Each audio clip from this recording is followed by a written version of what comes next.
Hi, everyone, and welcome to the ASPRS Mentors Podcast. I'm Greg Stamnes, chair of the ASPRS Early Career Professionals Council, or ECPC for short. We also have with us today Jordan Hicks, vice chair of the ECPC. Jordan, do you want to introduce yourself? Yeah, thanks, Greg. I'm Jordan Hicks, Vice Chair of the Early Career Professionals Council, and I'm a LiDAR specialist in North Little Rock, Arkansas. I'm really excited to hear from Marko today, our guest. Thanks, Greg. Thanks, Jordan. And as Jordan mentioned, our guest this week is Marko. And before the meeting, I forgot to ask for the pronunciation of your last name. Can you say your first and last Oh name, yeah, Marko? sure. Of course. It's Marko Radanovic, um, which I won't press you to repeat because I know it's pretty hard for people. But yeah, you just call me Marko. It's all good. Perfect. Thank you. So, Marco, are you okay with us recording this and sharing it on various platforms? Yeah. Yes, of course. Perfect. All right. So, I guess we like to generally start off with hearing our guest speakers' stories about how their career evolved and how they got to where they are today. So, can you share a bit about your journey in geomatics and how it led you to your current research at the University of Melbourne? Yeah. So I've been in the field since essentially forever. I as as a 14-year-old, so I'm from Croatia, and when you're 14 in Croatia, you're going to high school. So you need to pick which high school you want to go to. And I picked land surveying high school because I heard, it's applied mathematics, it's technical. I was good at that. And I also heard it's good money. Um, so I did land surveying high school. I liked the field. So immediately after high school, I did the bachelor's in geomatics, again in Croatia, in my hometown. So it's University of Zagreb. And immediately after bachelor's, a master's. And, I feel like this master's was, for me important because I realized I got really interested in doing research. I did additional extra projects with colleagues and different professors at the uni and did research projects, wrote some papers, went to some conferences, got some awards. So I feel I was very active, master student.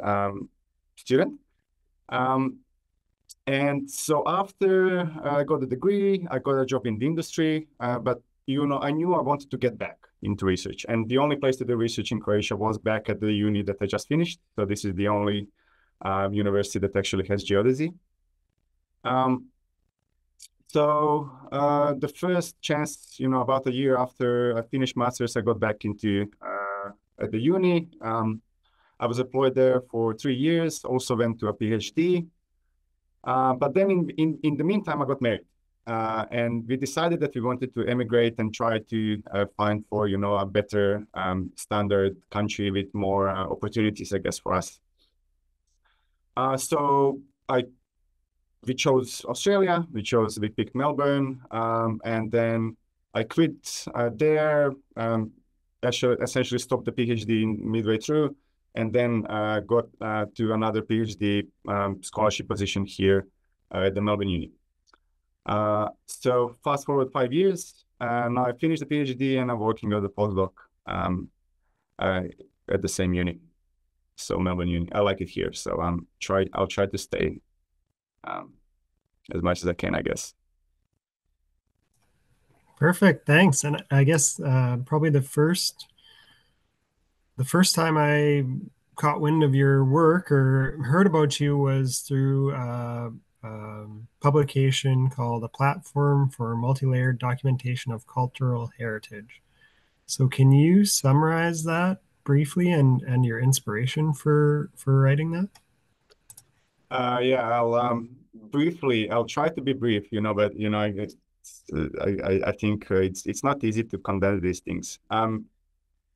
So the inspiration came from essentially, I think, two main inspirations. So first was we noticed that there was this trend of making uh, accurate building information models of existing buildings, existing heritage buildings. So you would and scan them and then you go through complex processes of trying to create highly accurate BIM elements and create this BIM model of building for essentially management purposes. Which we thought that doesn't really make a lot of sense because BIM is not supposed to be a realistic representation. You know, you have your point cloud, which is a realistic representation. You know, BIM doesn't have to be that. And then the other inspiration, I think, came from the fact that we noticed that a lot of facilities have so much 3D information and spatial information. For example, we spoke with this facility manager, and they had crazy amounts of data. You know, they did the UAV surveys, so they had thousands of images a few years back, and then had this photogrammetric mesh model. Then they have the BIM model of the newest building. They had interior mapped, you know, several years ago through Matterport. So they had 360-degree panoramas. They had laser scans here and there. So you had all of this information, which is expensive to get and useful, but it's not utilized whatsoever. So it's just sitting there somewhere in you know, on a database or somebody's hard drive, right? So essentially, the paper tried to argue and say, okay, all of this data is spatial data. So if we just visualize and put it all into one place, because it's all one, you know, one building or one complex, and if you place everything together, essentially, and what we'll get is kind of a multi-layered model. And this is going to enable us much more and utilize each of the 3D models better than, you know, they can be utilized on their own. So for example, you could interact with your point cloud and, you know, visualize the building with your point cloud, interact with it, but then through proximity, you know, get the underlying BIM, right? So the BIM doesn't have to be complex to, you know, because it's just used as an underlying element. And images are here important because, you know, images are also spatial, essentially. You know, they're taken from specific poses and, you know, orientations.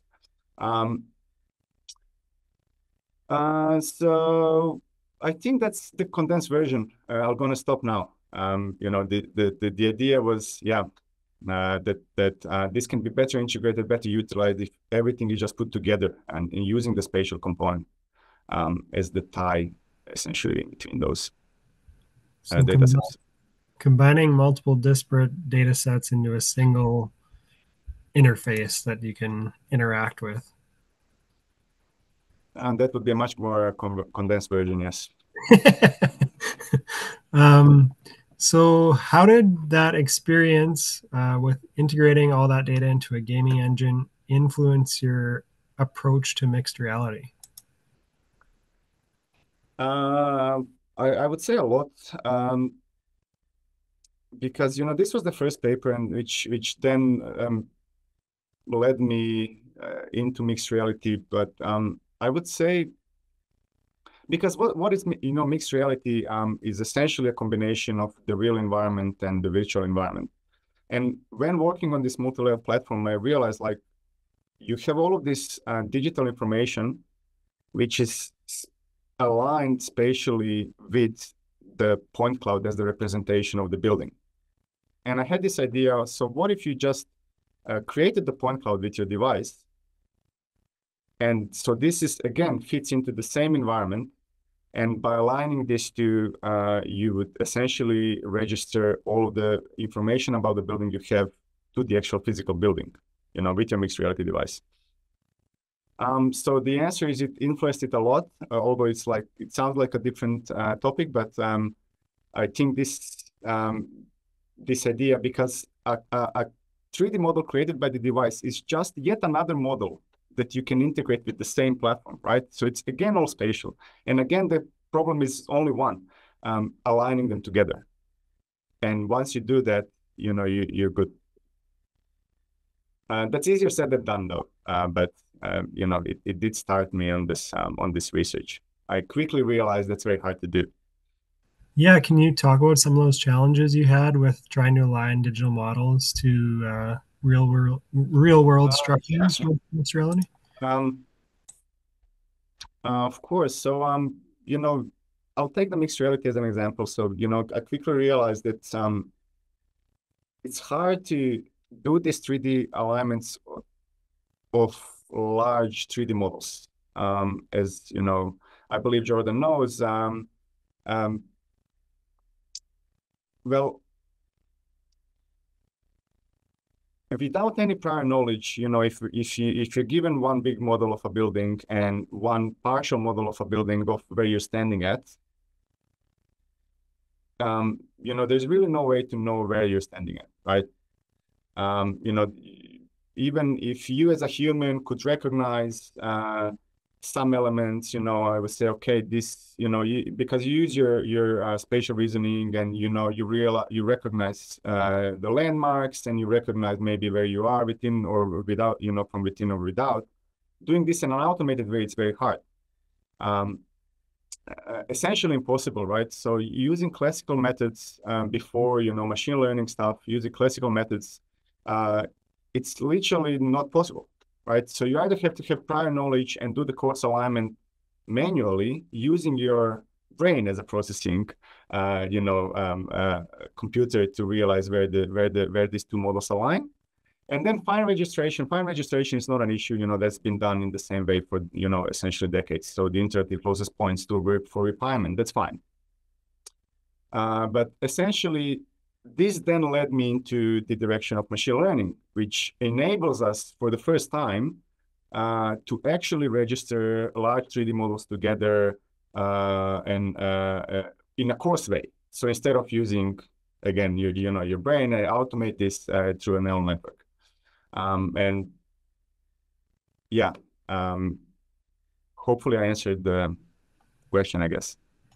Yeah, for sure. You started answering the next one, which was related to how does machine learning play a role in solving that localization and tracking problem within buildings? Yeah, it just makes it possible, right? So, without machine learning, it cannot be done, right? Course-to-course registration of 3D models automatically, there's no methods. So what other advancements do you see in using AI and machine learning to address previously unsolvable problems in geomatics? And how important is it that early career professionals and academics alike leverage machine learning? Oh yeah, that's a big one. How do I see machine learning? Okay, I'll try to reply. So I'll give you an example. So I'm at the University of Melbourne. So I'm surrounded by a group of young researchers, postdocs or PhD students, and experts working in this area.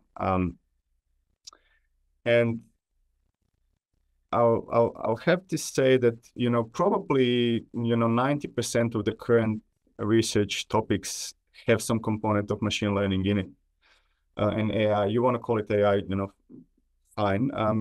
Machine learning. I'll just call it machine learning, for all as an encompassing term, right? And the reason is simple, similar as me, I didn't go with the idea of I'm going to teach myself machine learning and use machine learning.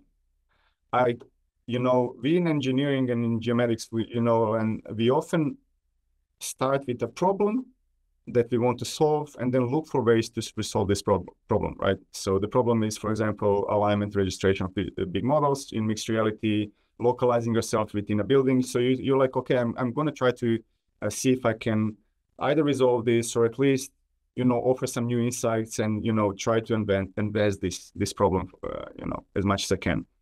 And today, you'll quickly realize that machine learning simply opens up possibilities that previously weren't possible. So it just is better than the handcrafted methods in a lot of ways, right?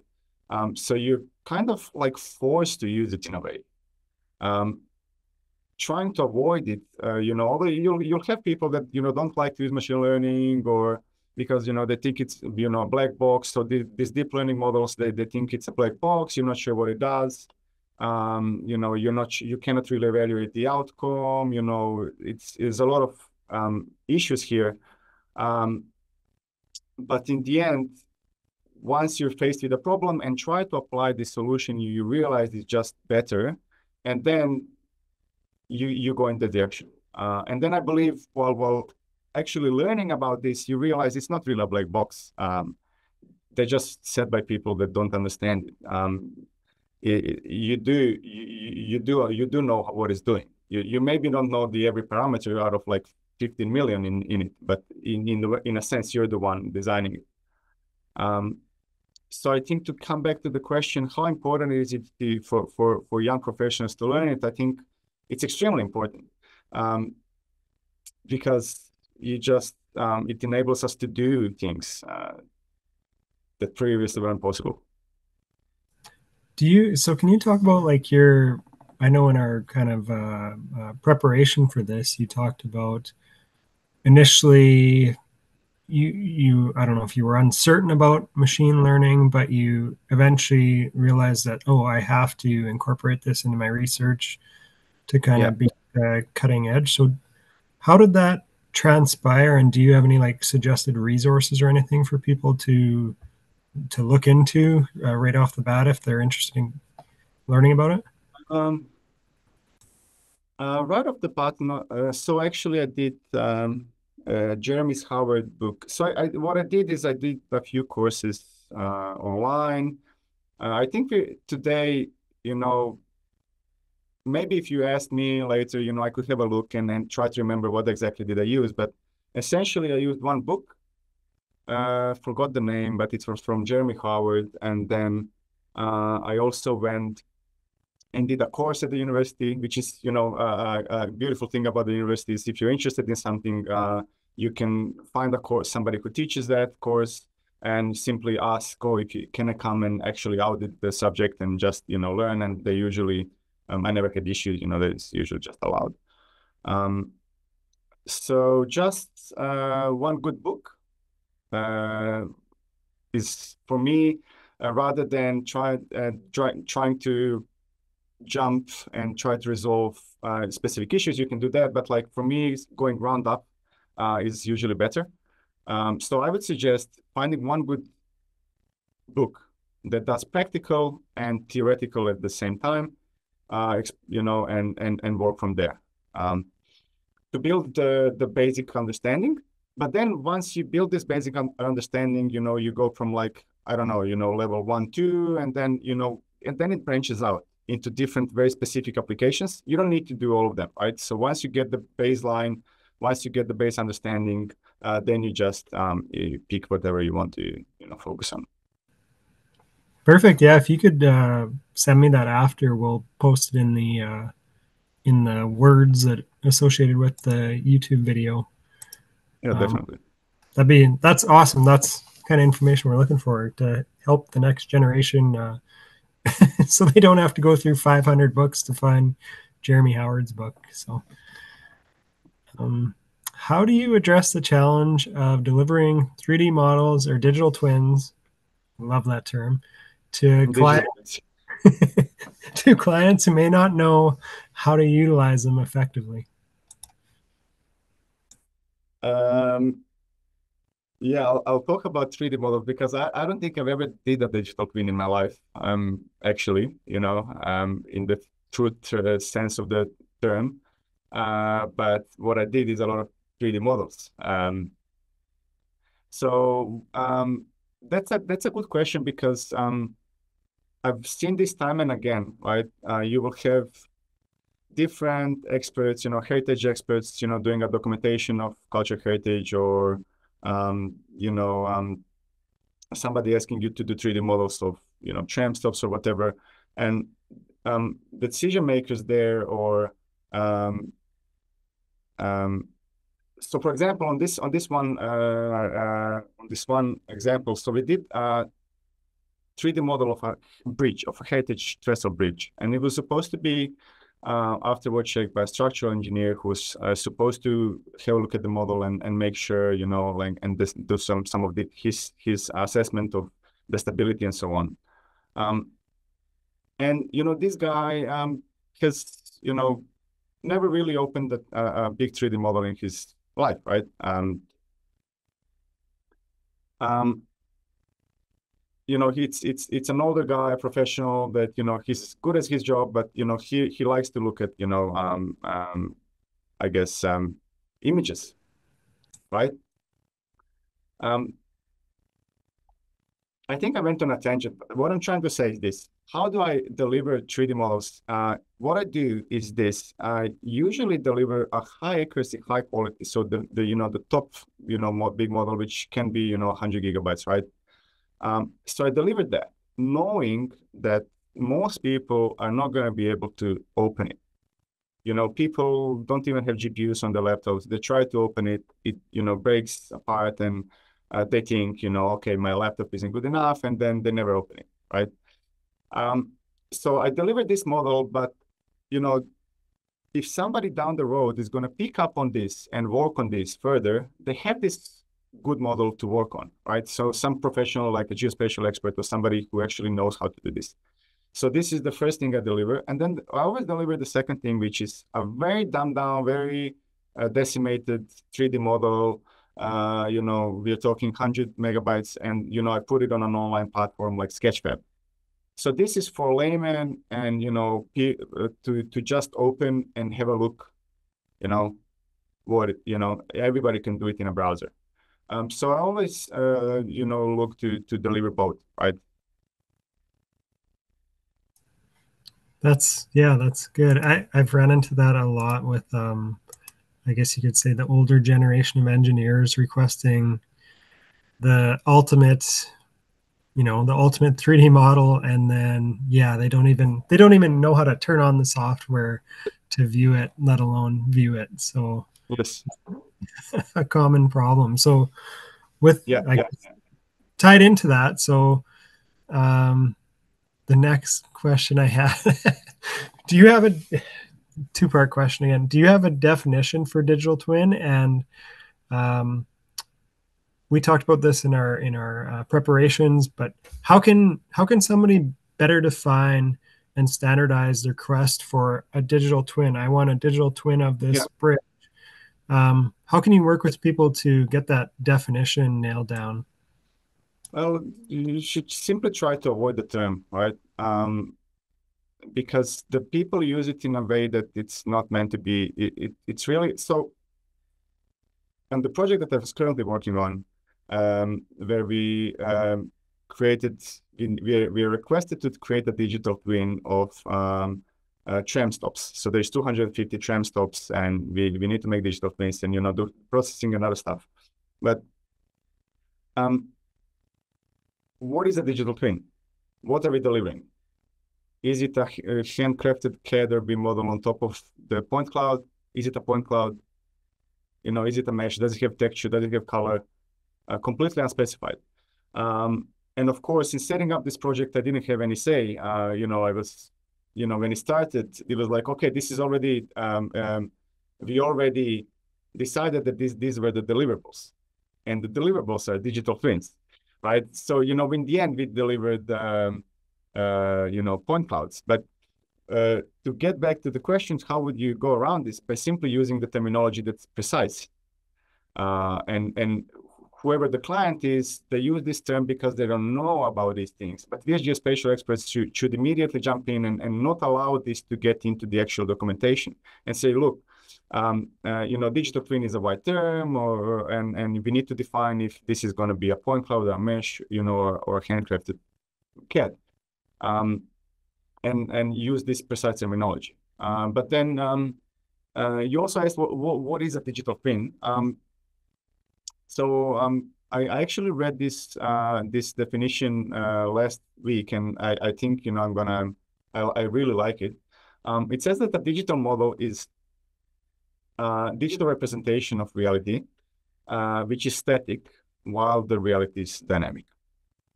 Then the next step is a digital shadow where the digital model that you made is continuously updated. So you have a one-way stream of updating from the reality to the model, but it's one way. And then the digital twin is the next step from that, where you have two-way communication. So you have your digital shadow, which is continuously updated, but you also have some processing and the information feedback to the reality. So it informs decision in a facility. For example, you have digital scheduling. So you have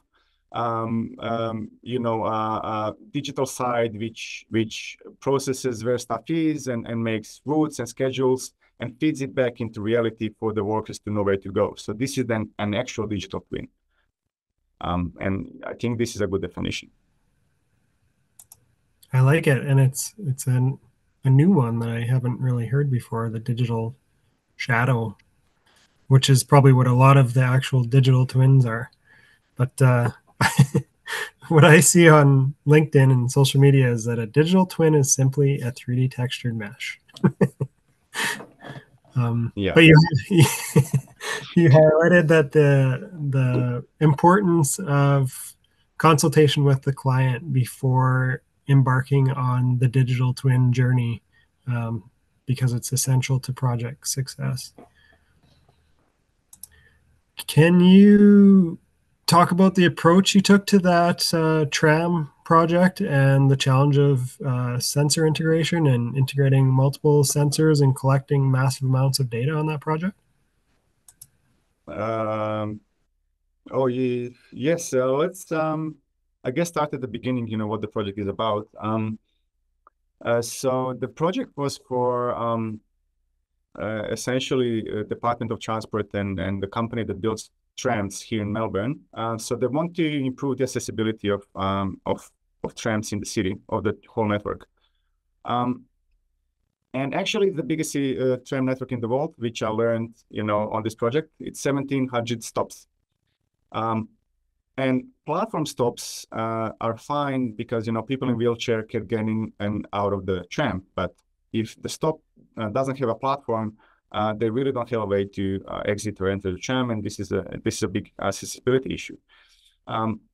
So in trying to address this, so what they want to do is they want to build essentially a lift and put it under one of the doors on future built trams. So the lift would, if there's a person that needs to enter or exit the tram, they would essentially deploy this lift. It comes out from under the doors, lowers itself to the ground, and does the thing. So essentially, our jobs as geospatial experts was to create the digital twins and do measurements to ensure that there is enough horizontal clearance, vertical clearance, that the gradient and the cambers were within limits. We were assessing the ramps, how wide are they, and all the other lists of parameters to make sure, and classify stops. This one is compatible, this one isn't, this one is somewhere in between. So the project, instead of going instead of going to each stop and laser scanning it, we decided to essentially build a rig of sensors and put everything on a car and then drive along the tracks and collect the data, which probably shortened the data collection from 1 month to we did the data collection in 6, 7, 8 hours. But what this then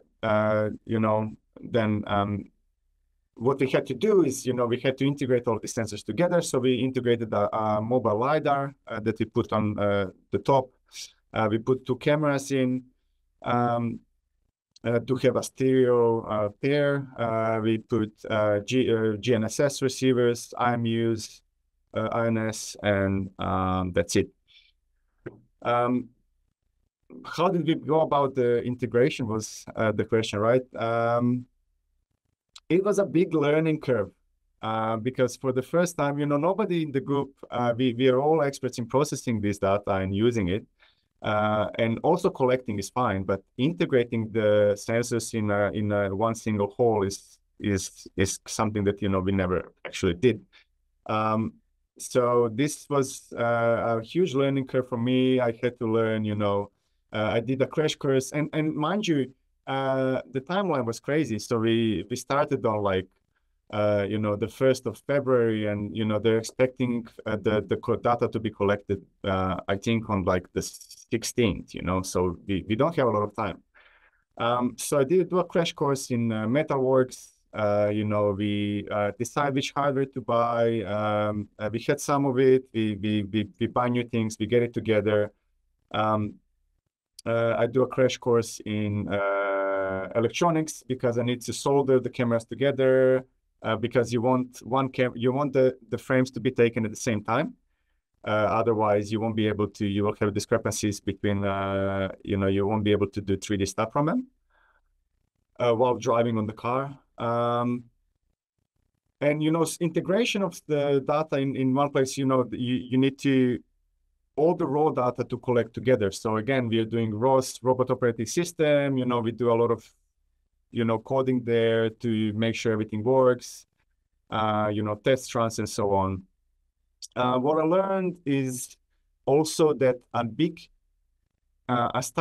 thing to actually look for there is just the amount of data that you're collecting. And because you want everything to be integrated, you want everything to be collected on one laptop because you want one timestamp. You don't want to be collecting on two different devices.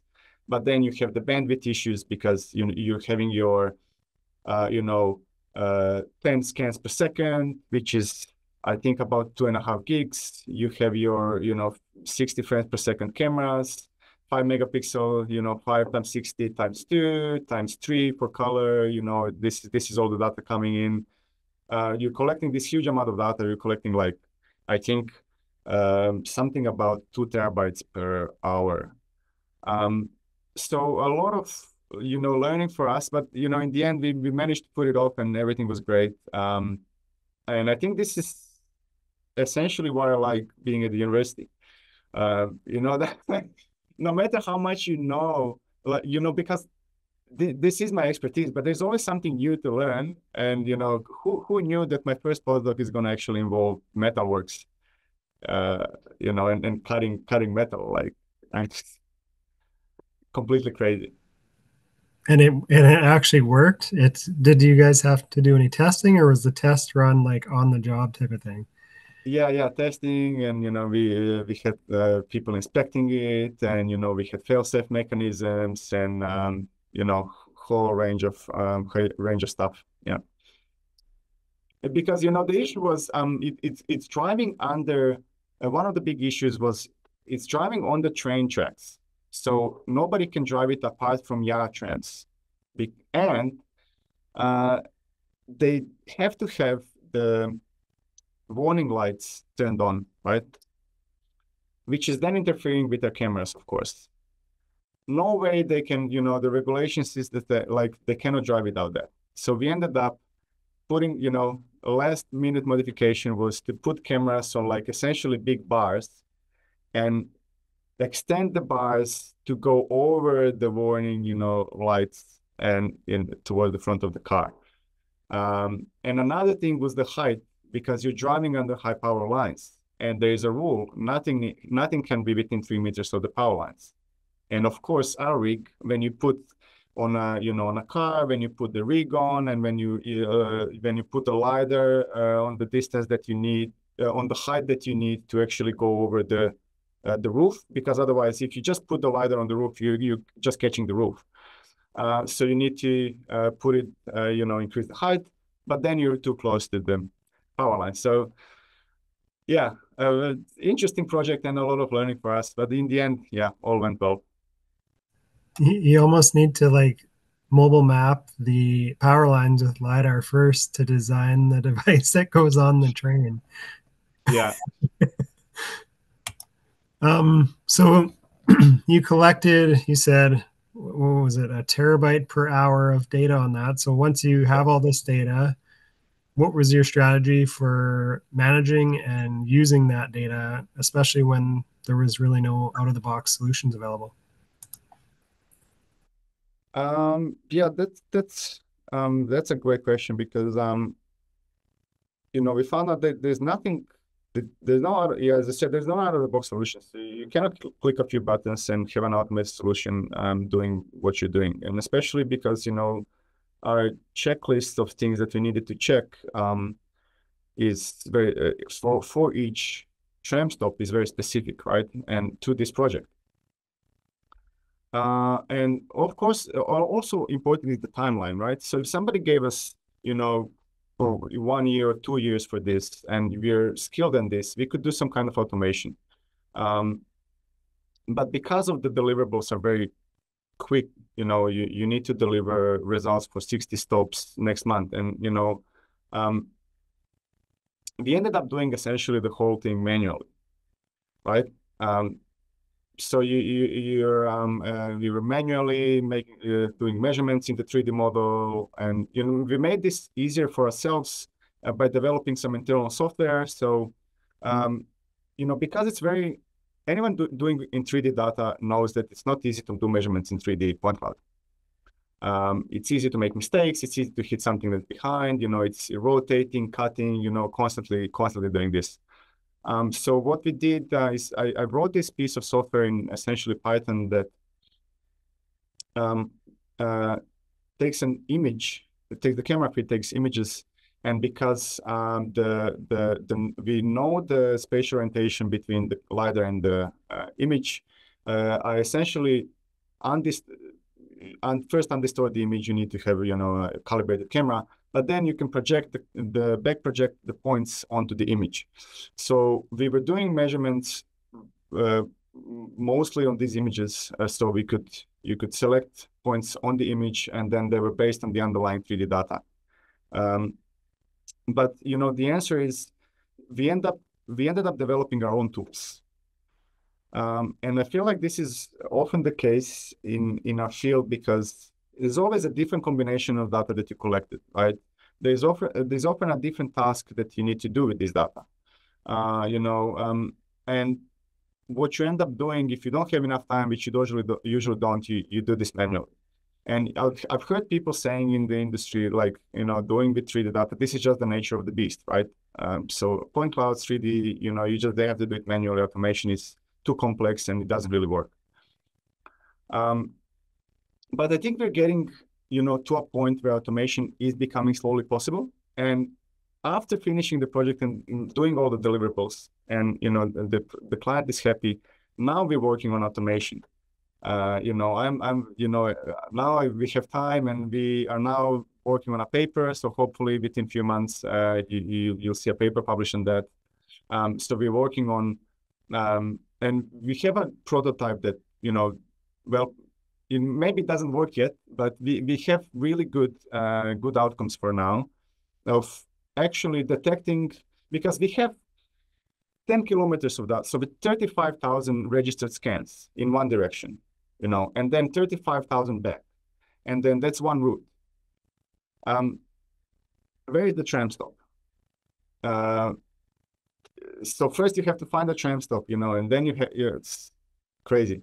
And this automated tool will detect where the tram stop is by detecting essentially the tram stop flag, which says, okay, this is number such and stop such and such. So this is detected. This helps us detect where is the stop.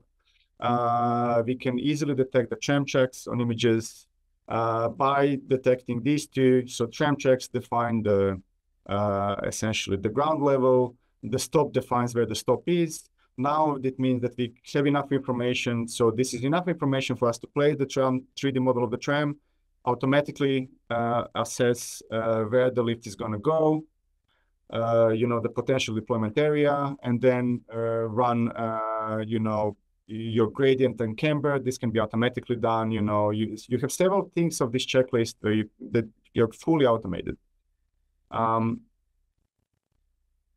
And I've been talking for a while. I forgot what the question was. I'm sorry. I apologize. I'm just going to anything.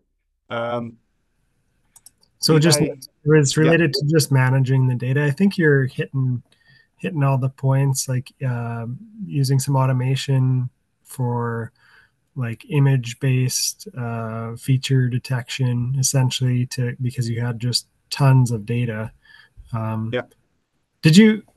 Here's a random question. Was there any tunnels, or was there tall buildings? Did you have problems with GNSS that you had to resolve in the trajectory? We definitely had.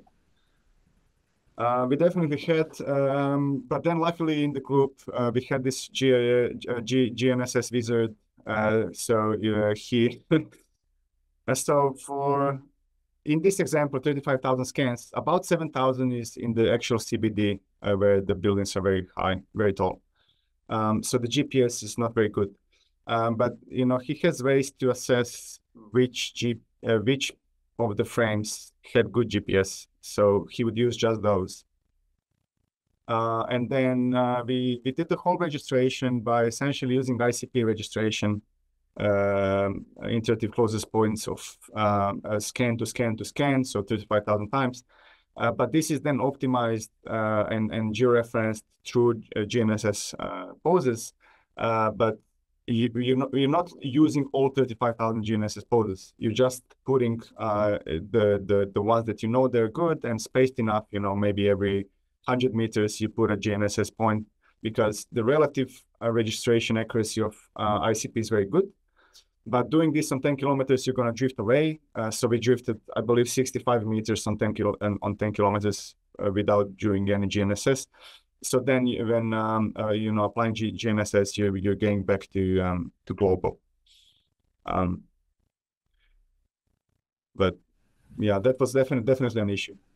So if everything was in the actual CBD, all the data, it would be much harder. But luckily, once you get to 1 to 2 story buildings, everything is GNSS was working great. So lots of challenges.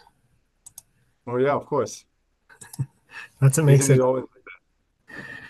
So this is, I guess, the last few questions, I guess, are related to more personal things, or at least these two are.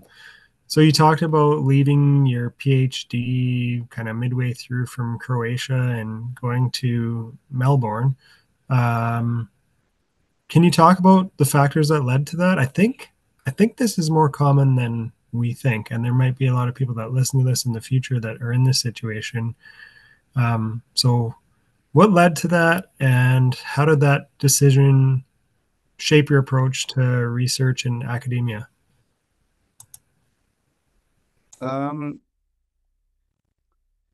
It was a hard decision.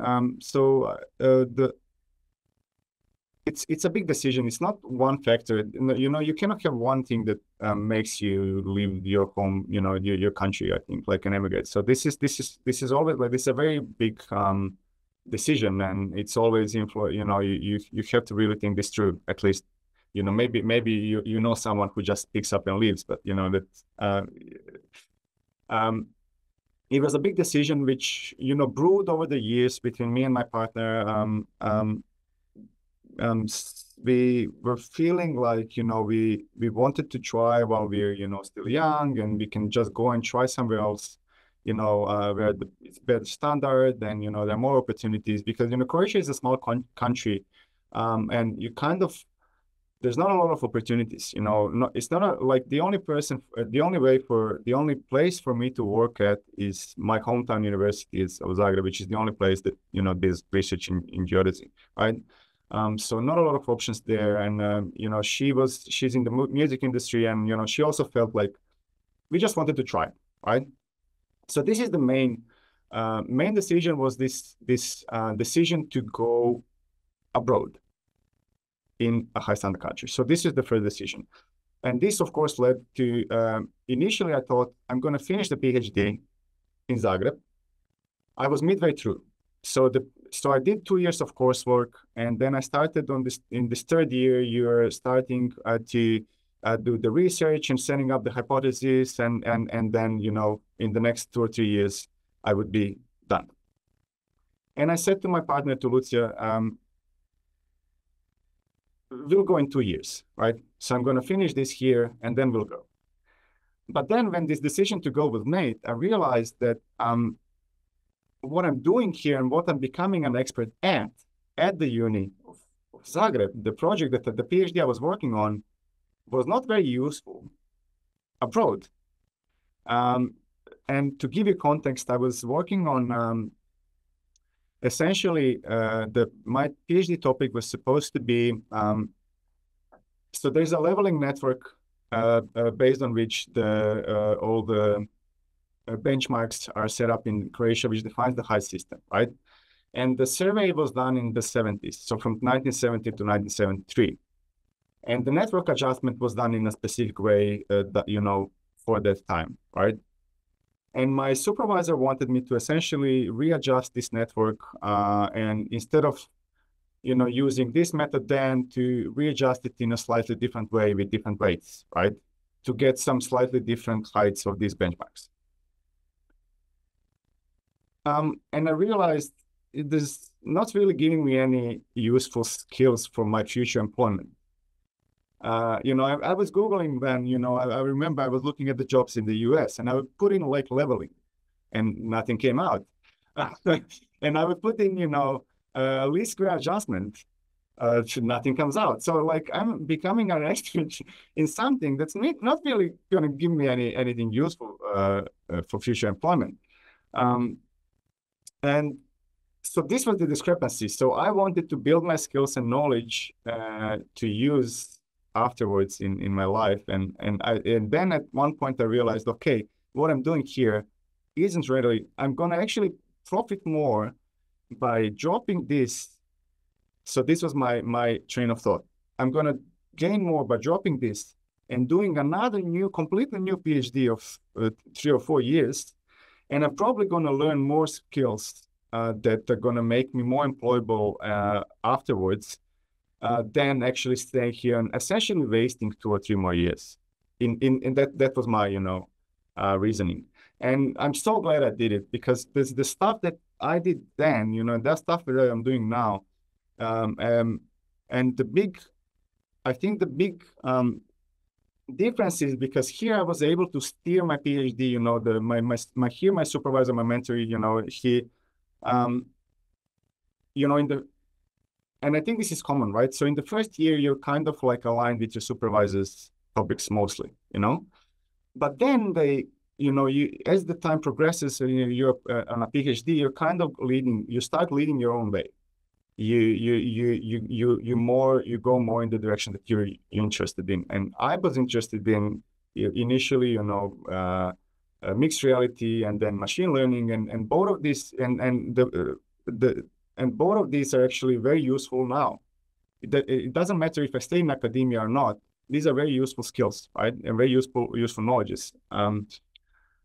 But the approach to mentoring was different.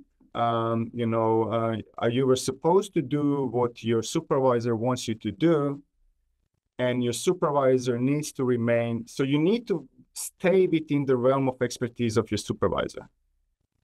He doesn't want you to go somewhere where he's not comfortable with. Whereas I feel like it's very normal in Australia, and at least at Melbourne University, it's very healthy way to understand this. You have to understand that at one point, your PhD student is going to know more about a topic than you. They're going to go on a tangent, and they're going to, you just have to let them go. You're just like mentoring them. You're helping them. You're not supposed to teach them. It's not your job to teach a PhD student. You just have to teach them the basics and how to do research and provide guidance and mentorship, and then let them go. That's the, So I think I learned a lot through these 2 different situations I've been in, 2 different mentors. And don't get me wrong, my old mentor in Zagreb, he was really, he was great. He was a great boss. I learned so much from him. He's very professional, extremely intelligent, very pedantic person, and I really learned a lot from him. But I don't think we were aligned in the end in what we wanted to do. So when you kind of threw a dart at the map and hit Melbourne as where you guys wanted to move to, did you already know, like I think I kind of know the answer, but did you know what you wanted to focus on? Were you already focused on machine learning and mixed reality at that point? No, not really. I'm really just in this geomatics field. I feel like over the whole course of how many years, since I was 14, I did like almost everything you can think of, I think, in this field. Maybe not the GIS is my weakest side, but everything else. So I didn't really have an idea. So I had this proposal, which I don't even remember what it was. You have to have some kind of a proposal. And I remember coming to my first progress meeting. And my second supervisor, Clive Fraser, who you think you told me earlier that you're following his work, and he's a really big name and a great guy in photogrammetry. And he told me on the first meeting, he told me, look, I read this proposal and I don't feel like I know what you want to do. And my reply was, me neither. And, they laughed and it was fine because I think that's kind of normal. Your supervisor then directs you into something that they believe is a problem. So again, like you kind of focus there and then, go on your way slowly. So I think it's fine if you're not sure to know exactly what you want to do. Kind of a rough idea. This is what I'm good at, and That's a that's a common theme on this podcast is there's never a straight line to get where you're going, and using mentors or using advice from your colleagues steers you down this path that you weren't really prepared for, but you end up being successful. Yeah, it's a common theme, but haven't heard it from the perspective of like academia yet. So it's interesting. So on that note, can you describe a day in the life of your of where you're at now? I guess lots of problem solving, but yeah, you mean the postdoc? A day in the life. I don't think they're usually all that similar to one another. But my day, I'm very, I try to keep 9 to 5, and there's a lot of flexibility in being a postdoc, and nobody's sitting on your on your head. When did you come to work and when did you leave, or how long was your lunch, or anything like that. You're expected to deliver and do whatever needs to be done. But how you do it is, but I think keeping like a schedule helps me in, just organizing my life around it. So I'm keeping 9 to 5 when I can. But when I cannot, and when there are deadlines, it often goes after 5. But a day in the life of so I think it's very cyclical, right? So you will have a part where we are applying for a big grant, and that's like you can work on that for like 2 weeks and do nothing else, right? So you're focused on that. Then you're focused on building the rig. Then you focus on coding, and you're now becoming a very an expert in Linux and ROS and coding this in Python. But then next thing is we decide to do something in a game engine. So it's kind of like cyclical. You're focusing on different whatever is you have your paper writing, you have this and that. It's very dynamic, and I like that about it. And another thing I like is being in university environment, you are involved in constant mentoring. So I'm supervising, co-supervising one PhD and a couple of masters. So these are weekly meetings usually, and that's something that I enjoy. And yeah, you always have your seminars. So depending on how interested are you in stuff, you sometimes something interesting comes into inbox, education of how to write better grants, or on it's different stuff. So I often like get interested in I did a crash course, like 1 week of quantum computing because why not, right? I'm interested in it. I don't know a lot about it. I wanted to learn about it, so I do it. I think postdocs are great. They're not boring, definitely, and I'm really enjoying it. Yeah, that's awesome. Sounds like you found your perfect spot. yeah. So if I'm a young career professional, what should I focus on to get involved with machine learning, spatial data integration, and mixed reality, or to leverage those technologies in my business? Is there any other additional advice you have?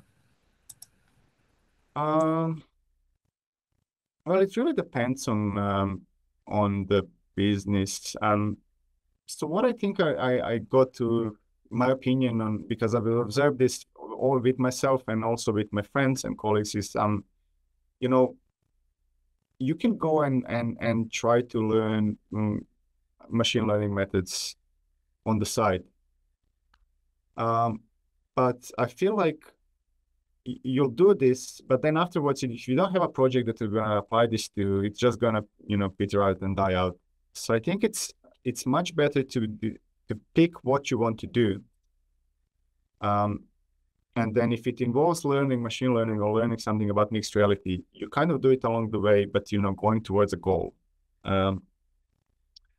So then that brings me to, what exactly is your business in? And so the first step, I think, would be to perhaps like follow a few, people, either on LinkedIn or social media, or try to keep track of what's happening in, what's possible in your field or whatever you're doing in your business, which I believe most people, most business owners kind of have to do.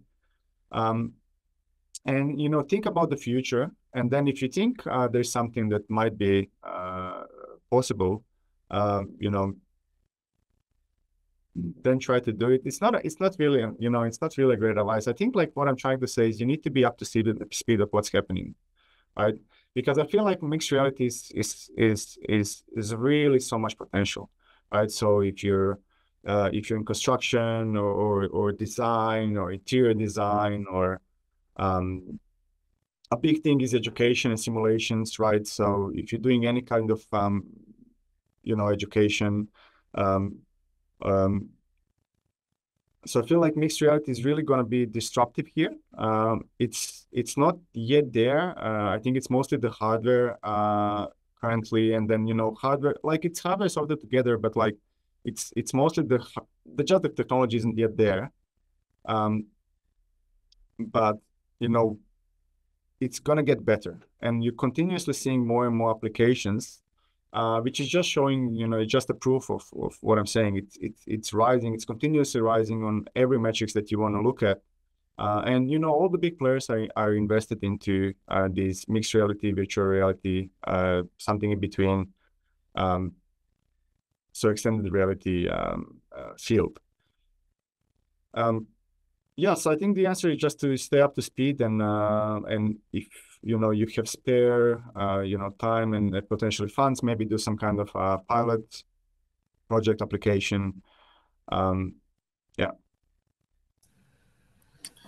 Perfect. Well, thank you so much for taking the time to talk about all these topics with us. It's a lot of different things that we're all keen to learn more about, and you were the right person for the job to speak to us. So if anybody wants to reach out to you to find out more information, what's the best way to get in touch with you? You can just email me, or LinkedIn also works. So I'm always happy to connect with people interested in any of those things that I do, especially specifically extended mixed reality.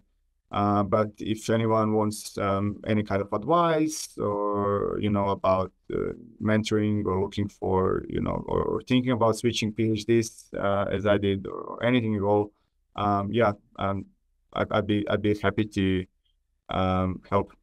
So please do send me a message. Perfect. Thank you so much.